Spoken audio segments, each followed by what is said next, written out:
Good morning, dear students. How are you all? I have already messaged you that today I will send you 2-3 videos of the revision series, as we are having only one period in a week.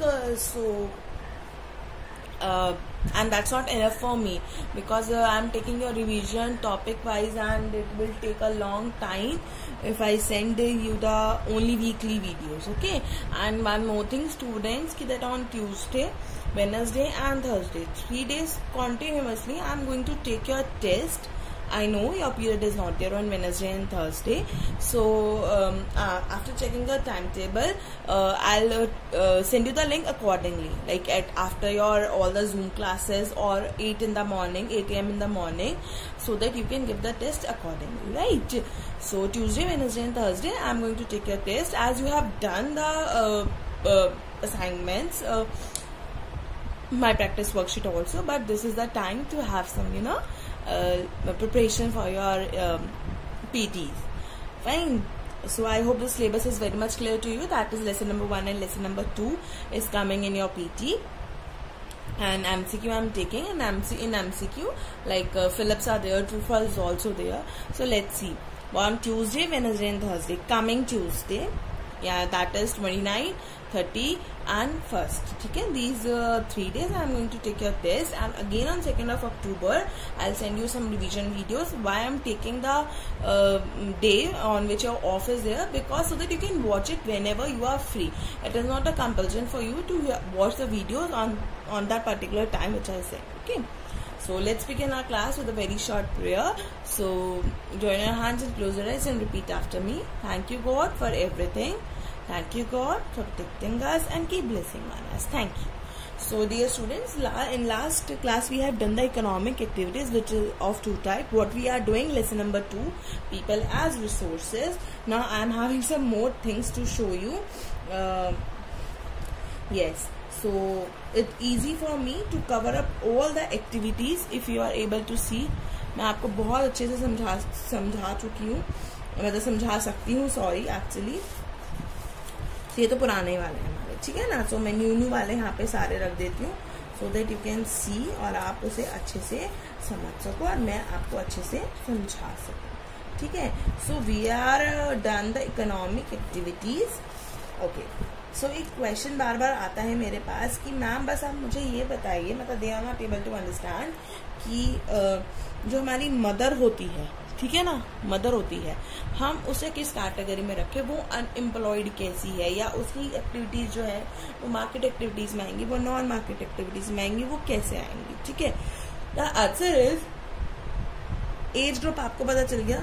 एक तो ये 15 साल से छोटे बच्चे, हमारी home makers, और ये लोग 15 to 59 होम मेकर्स, मतलब before 15 and after 59 home makers, and the persons who are senior citizens, ये उस कैटेगरी में नहीं आते हैं। And again I am saying कि जो पर्सन्स काम करते हैं, in return they get amount, remuneration, salary, wages, उनकी एक्टिविटीज को हम कंसिडर करते हैं मार्केट एक्टिविटीज में, अदरवाइज हम उनकी एक्टिविटीज को कंसिडर नहीं करते। तो education and skill are the major determinants of the earnings of any individual in the market. यह कह रहे हैं education and skills major determinants है किस चीज के लिए, किसी भी इंडिविजुअल के लिए वो मार्केट में अर्न कर सके। Since a majority of women have a meager education and low skill formation, meager education means कि basic education में लोगों के पास नहीं होती है, and low skill formation, ये पहले के टाइम की बात बता रही हूँ, अब के टाइम की बात नहीं है, because nowadays the women are more superior than a man, okay, so they are paid low compared to the men। अब आप किसी MNC में चले जाओ right now, तो they are having a salary package more than a men, और everything is अगर हम कंपेयर करें तो इक्वली आती है या ज्यादा ही आती है।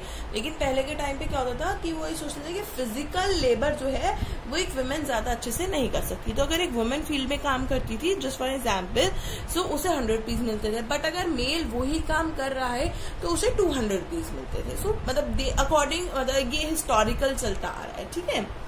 women with high education, however, see, women with high education and skill formation are paid at par with the men. See, the women who are having the more education and having more skills, उन्हें उनसे ज्यादा भी मिलता है, ऐसी बात नहीं है, right? So hope this point is also clear to you. The next point is literate and healthy population is an asset.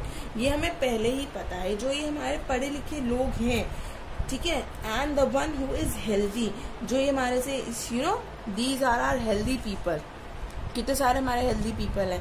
So educated and healthy are the asset of a country. क्या है ये हमारी country की एक asset है. क्या है ये एक एसेट है हमारी कंट्री की. Education is an input which is very important for the growth of an individual. Education एक ऐसा इनपुट है जो एक इंडिविजुअल की ग्रोथ के लिए बहुत ज्यादा इम्पोर्टेंट है. Education contributes towards the growth of the society also. Right now we are studying about the growth. If you remember this one part, quality of education. So we are on this topic. I hope आपको ये याद आ गया हो, ठीक है ना. हम ये quality of education पढ़ रहे हैं. Education contribute towards the growth of the society. Also it enhance the national income. क्योंकि जो जितना पढ़ा लिखा होगा वो अपनी नेशनल इनकम में उतना ही ज्यादा इंक्रीमेंट दे सकता है. And cultural richness, of course अगर वो पढ़ा लिखा होगा तो उसे ये पता होगा कि मुझे पब्लिक प्रॉपर्टी को बेकार नहीं करना है, मुझे प्रॉपर हेल्दी रहना है, अपने इन्वायरमेंट को साफ सुथरा रखना है, अपने म्यूजियम्स को गंदा नहीं करना है. सो ये सारी चीजें होंगी, इस वजह से हमारी कल्चर जो है वो भी बढ़ेगी. It also enhance the efficiency of the governance. जो गवर्नेंस की एफिशिएंसी होती है वो इसे भी इंक्रीज करता है. Okay, next is The government has therefore given much stress on elementary education. इसलिए गवर्नमेंट सबसे ज्यादा स्ट्रेस इस वक्त एलिमेंट्री एजुकेशन पे दे रहा है. What is elementary education?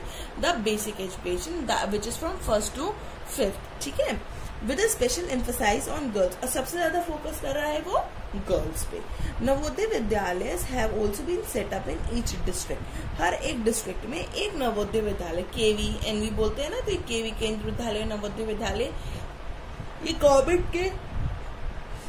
Government के ऐसे स्कूल्स हैं. Those are the most precious, आप ये कह सकते हो कि प्रीशियस एलिमेंट्स हैं गवर्नमेंट के, जो उन्होंने हर एक डिस्ट्रिक्ट में सेटअप करे. Vocational streams have been developed to equip high school students with occupation related to knowledge and goals. अब वोकेशनल स्ट्रीम्स क्या होती हैं? अगर आपने न्यू एजुकेशन पॉलिसी पढ़ी हो तो न्यू एजुकेशन पॉलिसी में ये पॉइंट भी आया है कि अब हम वोकेशनल भी शुरू करेंगे. वोकेशनल भी शुरू करेंगे. क्या शुरू करेंगे हम? वोकेशनल अब हम ये शुरू करेंगे कि मतलब if a student is interested in learning carpentering, या उसे पेंटिंग में या म्यूजिक में या सिर्फ डांस में इंटरेस्ट है, तो वो उसे एज अ मेन सब्जेक्ट भी ले सकता है. एज अ रिजल्ट, अब इसका रिजल्ट क्या निकला? The literacy rate has been increase. जो हमारा लिटरेसी रेट है वो इंक्रीज हो गया. किससे? 1951 में तो 18% था, लेकिन 2001 में वो 65% हो गया है. The primary school has expanded to over 50,000 villages in India. Villages जो हमारे गांव है उनमें कम से कम 50,000 स्कूल्स डेवलप हो गए हैं. अब ये हमारी एजुकेशन तक की बात है. Now next topic is health. अब ये हेल्थ के लिए क्या कहता है? Health is equally important to enhance the quality of population. Health भी इक्वली इम्पोर्टेंट है to enhance the quality of population, population की क्वालिटी को एनहेंस करने के लिए. The health of a person helps him to realise. जो person की health होती है वो उनको रियलाइज कराती है. His potential has been the priority of the country.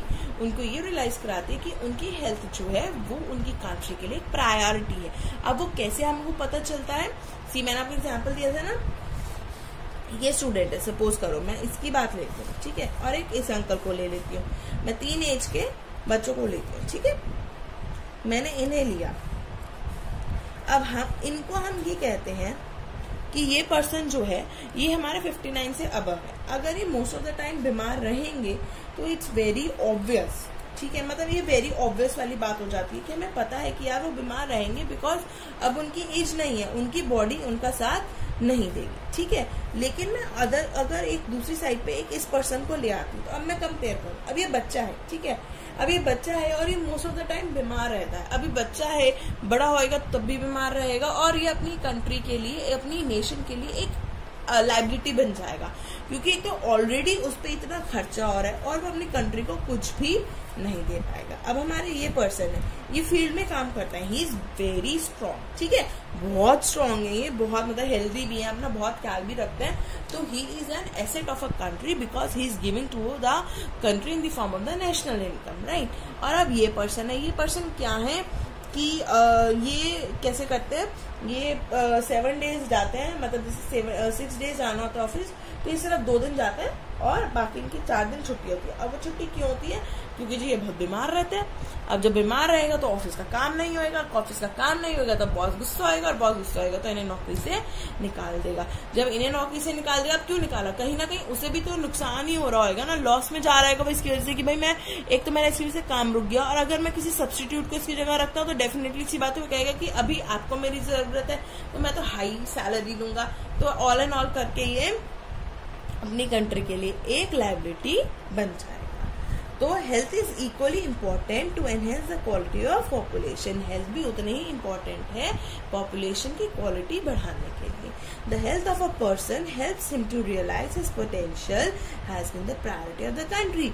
एक पर्सन की हेल्थ ही उसे रियलाइज कराती है कि उसकी हेल्थ भी एक कंट्री के लिए प्रायोरिटी है। Okay, and national policy, okay, let's cover these the last topics in the next video. Okay, I know that कि it's been a lengthy, मुझे पता है आप lengthy videos नहीं देखोगे, तो मैं short videos बना रही हूँ इस टॉपिक की, so that you can watch them easily. Okay.